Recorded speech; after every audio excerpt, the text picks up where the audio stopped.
E aqui no Jornal Brasil Atual a gente vai retomar o contato com o Dr. Jorge Rubem Folena de Oliveira, advogado, doutor em ciência política, membro do Instituto dos Advogados Brasileiros. Dr. Jorge, o senhor consegue nos ouvir agora?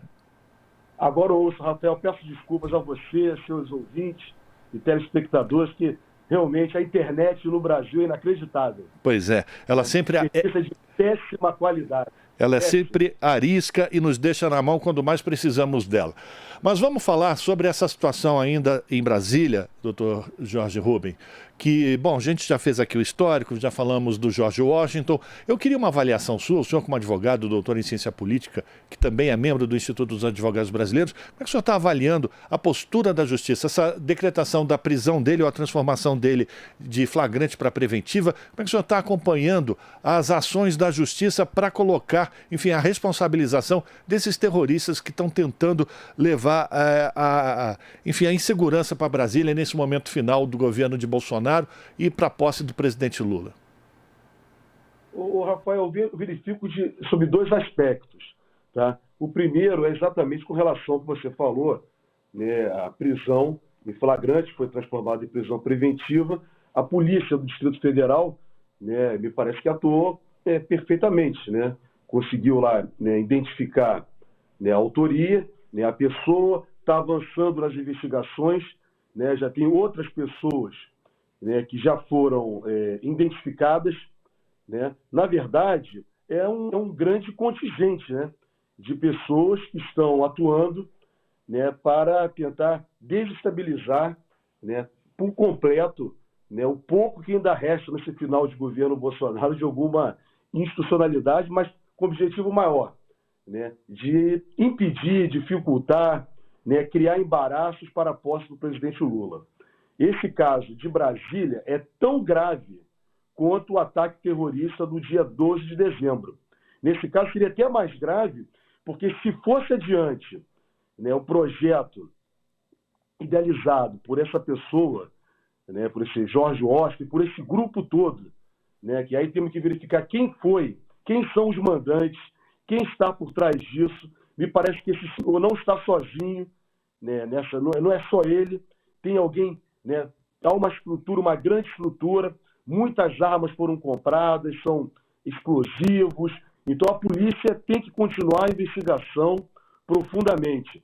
Eu entendo que nesse caso até a Polícia Federal deveria também estar atuando, né? Espero que assim esteja. Então, Rafael, eu vejo nesse momento que a polícia está fazendo a investigação e deve aprofundar. Mas eu diria mais, agora tem um outro lado. Não podemos ficar só nisso. Por quê? Esses atos que estão sendo praticados, todos eles organizados por esse grupo, que podemos afirmar, sem nenhuma dúvida de vacilo, estão praticando atos terroristas, praticam crimes contra o Estado Democrático de Direito, como tive a oportunidade na sexta-feira última falar contigo, né, com seus ouvintes e telespectadores, né, e também estão praticando atos terroristas. Então, o que acontece? O Estado brasileiro, as instituições brasileiras devem aprofundar. Mas o que está me causando preocupação, Rafael, é que o sistema, né, os serviços de informação, né, parece que não é eficaz. Quer dizer, eles sabem que essas pessoas estão aí atuando nas portas dos quartéis, elas manifestam livremente na internet, né, que querem praticar e vão praticar atos dessa natureza, e nenhuma medida preventiva é feita. Quer dizer, a BIM deixa isso acontecer dessa maneira, os serviços de informação das polícias, né? Então, isso é preocupante, Rafael, é muito, muito preocupante.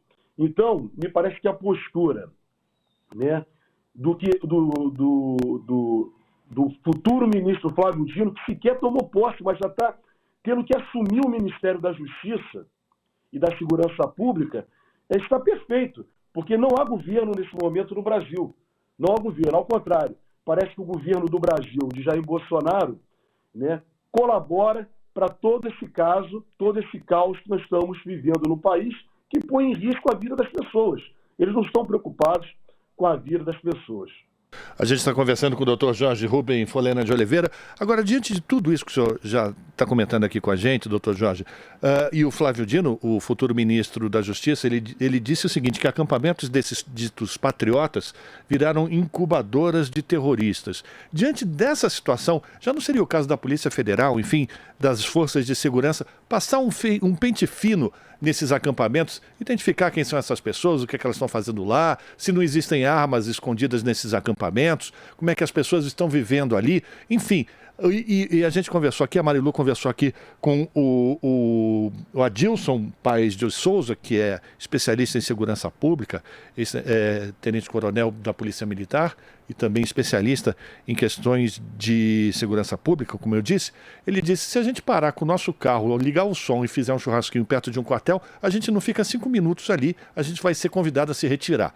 Como é que essa situação toda se dá há mais de 30 dias em frente desses quartéis e ninguém sabe quem são essas pessoas que estão ali? O senhor não acha que está na hora de começar a fazer um pente fino nesses lugares? Rafael, isso já era para ter ocorrido, você colocou bem essa questão.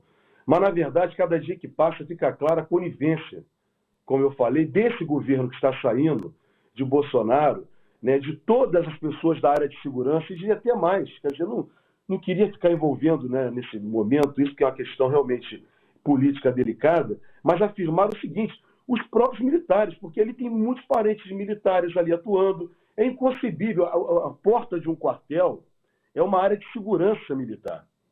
Não é lugar para balbúrdia, não é lugar para bagunça, não é lugar para descumprimento da Constituição, não é lugar para se incentivar atos terroristas.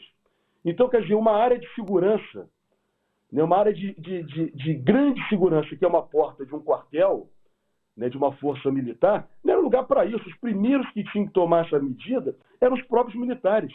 Nós não permitimos que isso aconteça e retirar todo mundo dali. Agora, não tiro por quê? Aí a pergunta, por que o presidente da República nada faz? Por que o ministro da Justiça e Segurança Pública nada faz, Rafael? São coniventes com esse estado de coisa.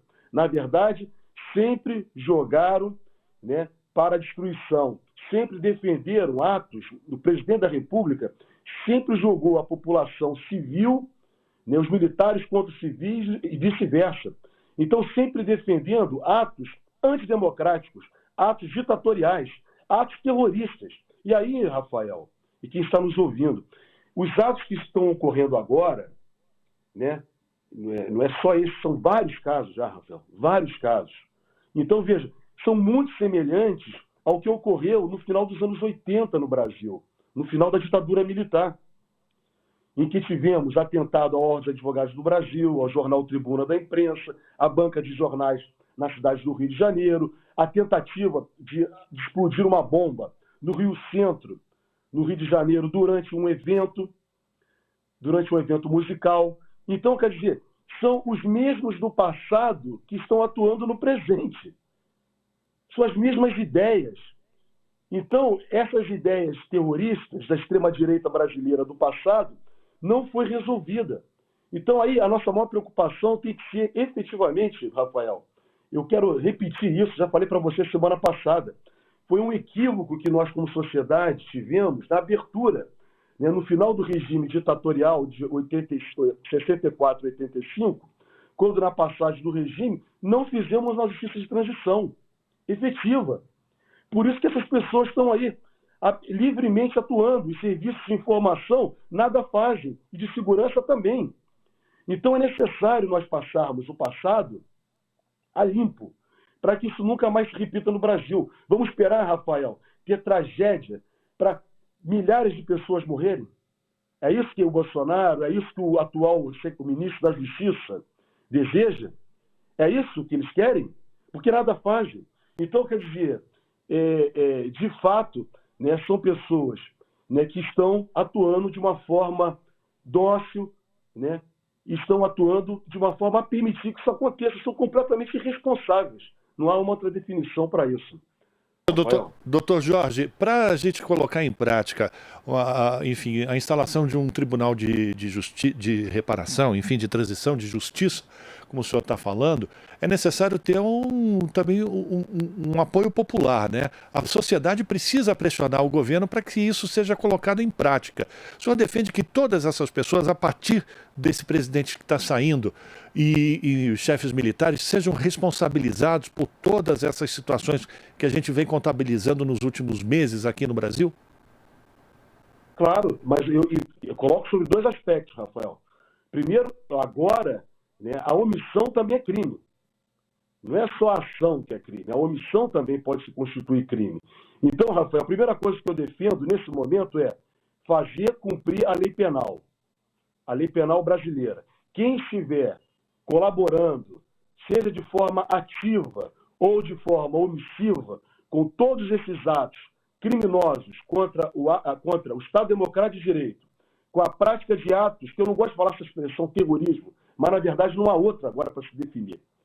Então, para quem está praticando esses atos, né, atos inclusive que põem em risco a vida de pessoas, como vimos no dia 12 de dezembro nas ruas de Brasília, com botijões de gás, incêndio, né, incendiaram automóveis, próprios públicos, então causaram uma verdadeira balbúrdia. Agora, com a ação desse senhor, né, que explodia um caminhão de combustível dentro do aeroporto, ou então, como consta no seu depoimento, né, a tentativa de explodir também uma subestação de energia elétrica. Então, essas pessoas têm que ser responsabilizadas criminalmente, inclusive dirigentes do atual governo que estejam de forma direta ou indireta participando disso. Isso tem que ser investigado daqui para frente. Muito bem, isso é uma coisa.